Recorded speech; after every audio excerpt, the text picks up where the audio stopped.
Halo guys, apa kabar kalian semua? Mimin di sini bakal melanjutkan alur cerita Sword Star. Disclaimer dulu bahwa kemungkinan besar ada perbedaan antara novel dan versi Donghuanya, tapi alur cerita utamanya tetap sama.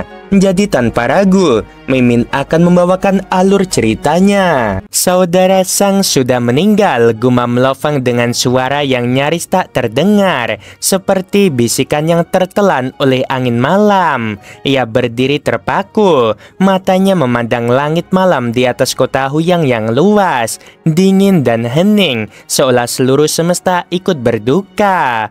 Selama perjalanan panjangnya menembus berbagai alam semesta, menyaksikan lahir dan matinya dunia, Lovang telah berkali-kali melihat kematian. Para pahlawan jatuh demi menyelamatkan bumi. Para dewa satu persatu tumbang dalam perjuangan mengangkat umat manusia di alam semesta asli. Namun kali ini hatinya terasa berbeda, bukan karena kematian itu terlalu besar, melainkan karena siapa yang telah pergi. Dia mengirim pesan ke aula gelap Asosiasi Angin Api. Bagaimana Sang Tian yang meninggal? Tak lama, jawaban datang dari pihak asosiasi.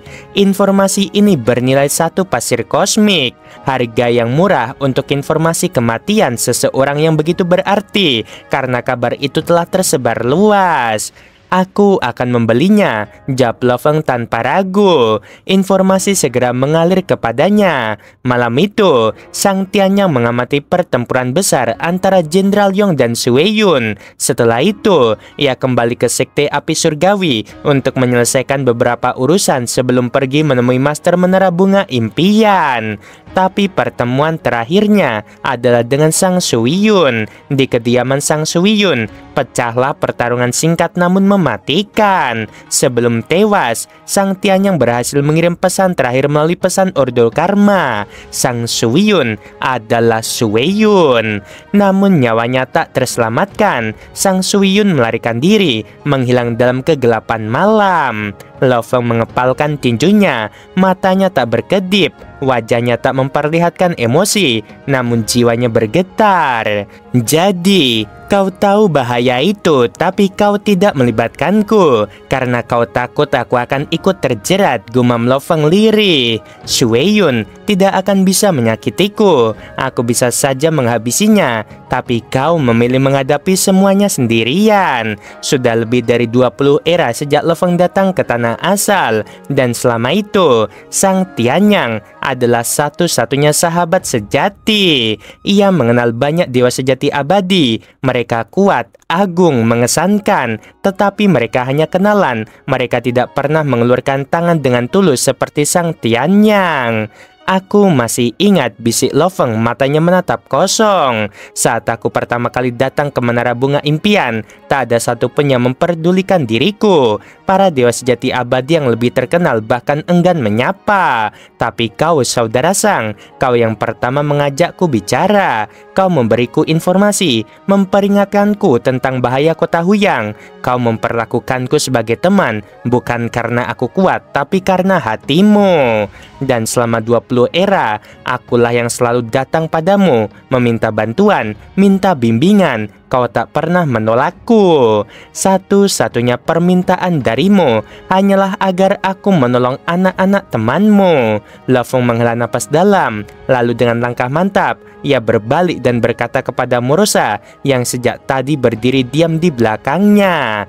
Ayo, ikuti aku. Baik Tuan, jawab Morosa, tatapannya waspada. Ada sesuatu yang berbeda. Selama di tanah asal, ia belum pernah melihat ekspresi tuannya seperti ini. Begitu tenang, tapi di balik ketenangan itu ada badai yang tak bisa dijelaskan.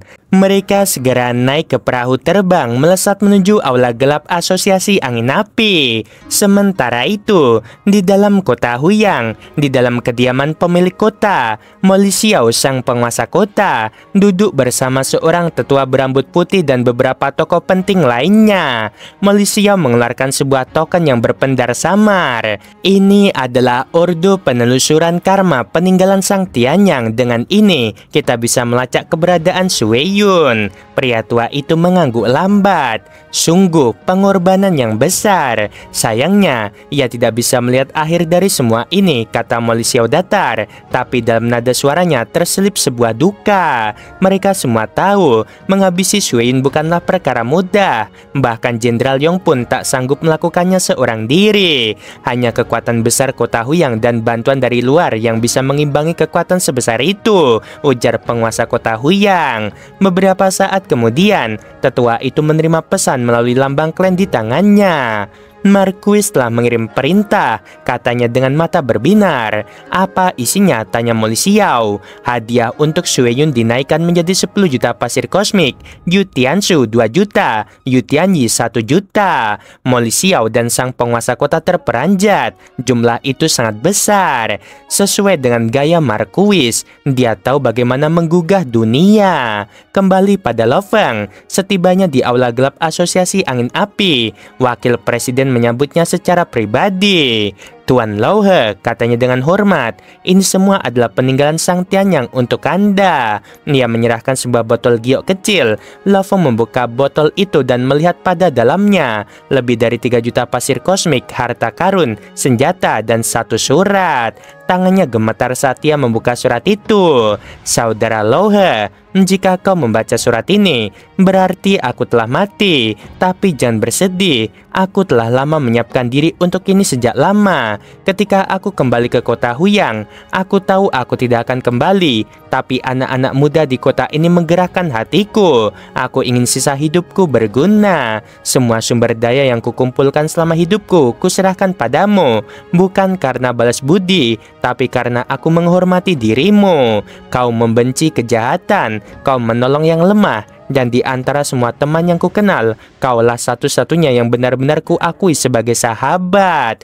Jalan kultivasi itu berat. Kalau kau menemui musuh besar, menunduk dan bersabarlah bukanlah aib. Yang penting bertahan hidup, karena dengan hidup masih ada kesempatan untuk membalas. Aku hanya berharap setiap harimu di masa depan terasa bermakna. Lo Feng menatap surat itu lama sekali. Hatinya terasa berat, tetapi tekad ini membara. Saudara Sang, katanya lirih, kau telah menyerahkan segalanya untukku, dan kau mati demi kebenaran. Aku bersumpah Sui Yun tidak akan hidup lama lagi. Setelah meninggalkan pavilion angin api, Lo Feng menaiki perahu terbangnya. Di sisinya Morosa duduk diam. Morosa, kau pernah bertemu Sang Sui Yun. Kau seharusnya bisa merasakan auranya. Selama dia bukan tubuh ilahi sempurna yang bisa menyembunyikan jejaknya sepenuhnya, aku bisa menemukannya, kata Morosa. Kalau begitu, Lo Feng menatap luasnya kota Huyang. Mulai dari sekarang, kita akan mencarinya. Aku akan mengemudikan perahu. Kau rasakan setiap sudut kota, kita akan menemukannya.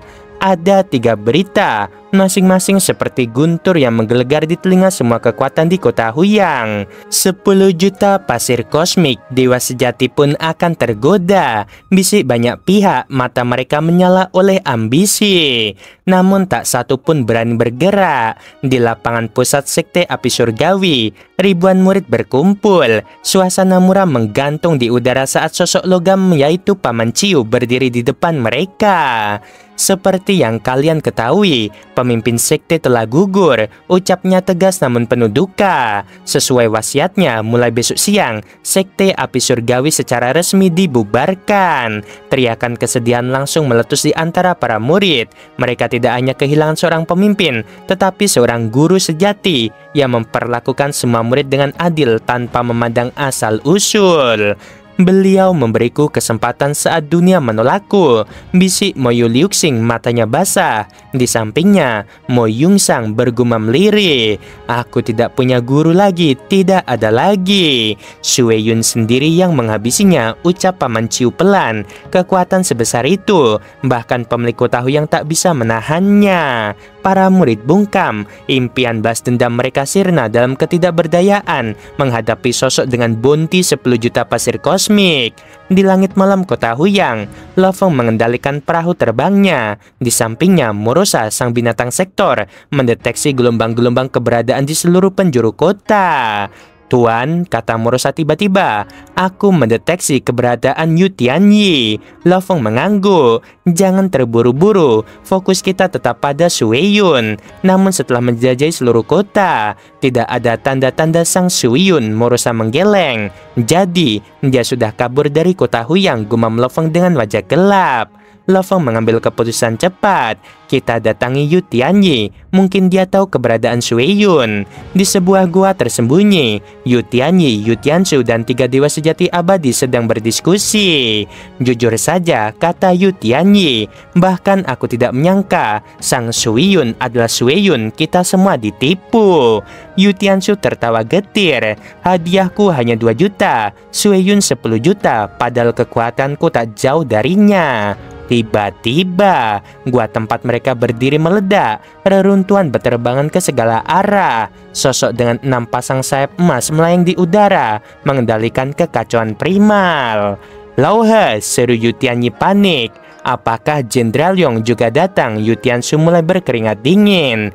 "Hanya aku," suara Lo-Fong menggema, tatapannya tajam. "Di mana Suiyun?" Yu Tiansu mendengus. "Kau pikir kau bisa menangani kami sendirian?" Lo-Fong tak menjawab. Dengan gerakan tangan, gelombang darah meledak dari sekelilingnya. Harta karun rahasia sungai darah kehidupan miliknya menyapu seluruh area, dikombinasikan dengan domain kekacauan primal. "Apa ini?" Yu Tianyi tersentak, mencoba melawan dengan kekuatan esnya, tapi sia-sia. 3 dewa sejati abadi lainnya langsung terseret ke hadapan Lo-Fong. Mereka berlutut gemetar. "Ampun, kami tidak tahu apa-apa. Tuan Suiyun sangat berhati-hati. Kami baru tahu identitas aslinya hari ini. Dia hanya menghubungi kami kalau ada misi. Kami tidak bisa mencarinya." Lo-Fong menatap mereka dengan dingin. "Kalau begitu, kalian tidak berguna." Tubuh ketiganya hancur seketika, diserap ke dalam menara bintang. Kini tinggal Yu Tiansu dan Yu Tianyi yang tersisa. "Bagaimana dengan kalian?" Tatapan Lo-Fong menusuk. "Di mana Suiyun?" Yu Tianyi mengirim pesan melalui kekuatan ilahinya. Tubuh bekuku diciptakan dengan harta rahasia aliran mekanik. Kekuatan bekunya sanggup menandingi kekuatan ilahi kekacauan primal. Dan jika dikombinasikan dengan teknik-teknik alam kekacauan primal yang telah kupelajari, kekuatanku menjadi luar biasa. Tapi pria ini, Lauhe, dengan domain dan gelombang darahnya yang mengerikan, apakah dia juga menguasai teknik tingkat tinggi kekacauan primal? Yu Tiansu menjawab pendek namun tajam. "Kita tidak punya waktu untuk menganalisisnya satu persatu. Kita harus menghancurkannya secepat mungkin dan pergi dari sini. Jika kita terlalu lama bertarung, Jenderal Yong mungkin akan datang." Yu Tianyi mengangguk serius. Jenderal Yong bukanlah nama yang bisa dianggap enteng. Jika dia datang bersama formasi kota Huyang, mereka bisa tamat. Tanpa ragu lagi, keduanya menerjang dengan kekuatan penuh. "Serang!" seru Yu Tianyi lantang. Tubuh Yu Tianyi mendadak diselimuti lapisan es yang memancar dingin tajam. Dari seluruh tubuhnya memancar ribuan benang beku, masing-masing seperti cambu es yang berkilauan dan dipenuhi pola rahasia. Benang-benang itu menyusup menembus domain kekacauan primal dan gelombang darah, mengarah ke arah Lo-Fong dari segala penjuru. Sebuah teknik pengepungan yang sempurna. "Sepertinya kau tidak ingin berdiskusi." Suara Lo-Fong tenang namun mengandung ketegasan yang mencekam. Ia mengangkat tangan kanannya dan sebuah bilah darah yang tampak seperti kegelapan itu sendiri muncul. Itu adalah embrio bilah Raja Dewa, pisau bayangan darah. Dengan energi yang membara, tubuh Dewa Lo-Fong diliputi Dharma Raja Dewa Duanmi. Api kekuatan ilahi membakar di sekujur tubuhnya, menciptakan lapisan demi lapisan energi pedang pelindung. Benang-benang es menghantam lapisan itu, namun tak satu pun mampu menyentuh tubuh Lo-Fong. "Dia tidak bisa disentuh," seru Yu Tianyi dengan mata membelalak. "Bahkan tubuh dewa kakakku pun bisa kusentuh, tapi energi pedang pria ini seperti tembok yang mutlak." Tiba-tiba, Yu Tianshu melompat maju. Ia mengaitkan tongkat panjangnya dengan kekuatan dahsyat, membelah tanah dan udara seperti belati raksasa langit. Kekuatannya begitu besar, bahkan Lo Feng sendiri mengakui dalam hati, serangan ini setara dengan kekuatanku 2 dekade lalu saat aku menyempurnakan tubuh dewa keduaku. Namun malam ini, Lo Feng tak ingin mengulur waktu. Ia mengangkat pedangnya, dan dalam sekejap cahaya pedang yang mengerikan dan tak tergambarkan memancar darinya. Apa itu? Yu Tianshu tercengang. Retakan di ruang nyata itu hanya muncul dalam legenda pertempuran para penguasa kekacauan primal. Serangan Lo Feng menghantam tongkat Yu Tianshu. Tubuh sang pejuang tangguh terpental jauh ke belakang, terhempas ke tanah dan menciptakan kawah besar. Untungnya, kekuatan besar itu terendam oleh domain kekacauan primal, mencegah kehancuran lebih lanjut. Apakah dia menahannya? Gumam Lo Feng dalam hati, melihat Yu Tianshu masih bertahan sambil mencengkram tongkatnya di dasar kawah. Namun ia tahu, Yu Tianshu telah membakar kekuatan ilahinya sampai batas maksimum hanya untuk bertahan. Teknik seperti ini menguras cadangan kekuatan ilahi dalam jumlah besar. Dia membakar kekuatannya ke batas, pikir Yu Tianyi, tubuhnya gemetar. Kalau dia tidak melakukannya, dia pasti sudah hancur oleh satu tebasan saja. Mereka akhirnya sadar, Lo Feng bukan sekedar lawan berat, dia adalah ancaman mutlak. Lari, seru Yu Tianshu dengan wajah kelam. Dia bahkan lebih menakutkan daripada Jenderal Yonghu. Yu Tianyi tidak berpikir 2 kali. Ia segera membelah dirinya menjadi 2 sosok. Tubuh beku dan melesat seperti cahaya, merobek domain dan gelombang darah, menghilang pada kejauhan dalam sekejap mata. Oke guys, sampai sini dulu episodenya. Aduh, nanggung banget ya. Ya gimana, ini porsi untuk 1 episodenya ya. Berarti besok ya, kemungkinan besok sudah diakhiri pertempurannya sama Lo Feng, dan mungkin Lo Feng lawan Shueyun barangkali bisa jadi ya. Nah, jangan lupa kalian berikan like-nya sebelum video ini berakhir. Min mau bilang sungguh membagongkan. Terima kasih.